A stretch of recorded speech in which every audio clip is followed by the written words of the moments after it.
Hi everyone, welcome back to Gillian at Mystic Healing Therapies. So today's video is going to be about the concept of twin flame from a spiritual perspective. So if you like my videos, please do remember to like, share and subscribe. So I got the information for this, or the inspiration should I say, for this video from watching a butterfly. So a butterfly landed near to where I am now on the floor. The gardeners, you can see I'm sat behind a buddleia butterfly bush. So anyway, I was looking at this beautiful butterfly and felt like it was a message from the spirit world, and I looked at how symmetrical it was and how one wing totally reflected the other, and it was so beautiful and in perfect unison, and it put me on to think about the idea of twin flames. So this is my view on it. There's lots of views on it, but this is my view on it. So we leave source as an aspect of the source. One aspect leaves source, because remember, sorry about that. Remember that the point of us having an existence is almost like to leave source, to experience, and then return back to source. That's a spiritual journey. So one aspect leaves source. Now, in order to live our lives and to develop, that one aspect then has to start to divide. So my take on it is this: the one aspect divides into two. You've got the male, you've got the female, you've got the divine feminine, you've got the divine masculine.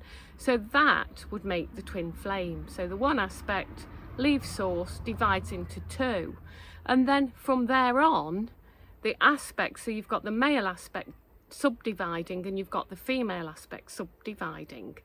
And I think that's subdividing into different areas of consciousness, into different lifetimes, if you like, so that we can live our lives, different aspects of ourselves. You've got the male, you've got the female, simultaneously incarnating, making experiences, learning lessons, with the eventual idea that the two aspects will join again and then return to source. So that's sort of a spiritual perspective on it. Let's look at this in a 3D perspective. So a lot of people get very much hung up on meeting the twin flame, being with the twin flame. But imagine this, okay? So I think in the last video I said that we're all aspects. It's like we're a diamond and we've got many aspects of our diamond consciousness. Well, you could think about it, each facet of that as a different life and a different consciousness. So yeah, a lot of people get hung up on being with the twin flame, but if you think about it, I know I've had hundreds, not thousands, of lives in different realms since leaving source, and even on this planet, hundreds and thousands of lives. So it would be impossible for me to constantly and always be with my twin flame in each existence, because we wouldn't be learning anything, would we? Let's just say for argument's sake, you have 100 lives. Out of the 100 lives, let's say even if you had 10 incarnations with your twin flame, that would be quite a lot. But I think it's the incarnations when you're not with your twin flame that you learn the most, because if you are united with the other half of yourself, then that other half of yourself totally gets you and you don't have to explain yourself. They just totally get you. Well, where would be the learning in that if everything and everybody in our lives totally got us? There wouldn't be really any learning at all, would it? So, you know, I would say try not to get so hung up on whether you're with your twin flame or not. I know it's a romantic view, but from a soul perspective, you unite for whatever reason when you need to in your soul contracts. So yeah, that's just my take on it. One interesting thing though, I offer a lot of spiritual services. Go to gillianengland.com. I've got a special offer on at the moment where if you buy an assessment you get a follow-up for free. But one theme that I've really noticed in the last couple of months that I've been working when people have come for help is the higher self work, and higher self work around twin flames. So obviously sometimes we can't, no, let me backtrack this. We need to, if I'm working with somebody, I need the free will of them. It's no good somebody saying, can you come and look at so and so for me, can you help me with this, can you help me with that?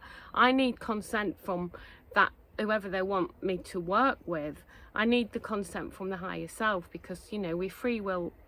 You can't just go nosying around into people's energy fields and lives. You need the consent. So in order to do this, I contact the higher selves, and I kind of have a mediation on the higher realms, the higher selves. And what I've noticed is a lot of the work coming up to me from all sorts, clients, friends, family, they're asking me to look at the higher selves.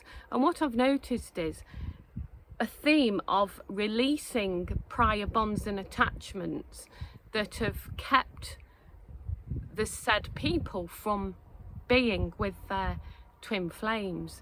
So it's almost like there's a theme of everything coming together, and I believe that, you know, I'm not offering false hopes or anything, but I believe when we're in 5D, we're more likely to connect with our twin flames, because by that point we'll have worked through all the karma, we'll have be ready almost to return back to source, or at least some people will be. So I think they're the people that I've noticed are contacting me, wanting to have a look at the higher selves in relation to the twin flames.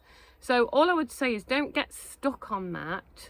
You know, we're not always supposed to be with our twin flames in this lifetime or at this point in our lifetime, but there's a greater picture, there's a greater wisdom behind this.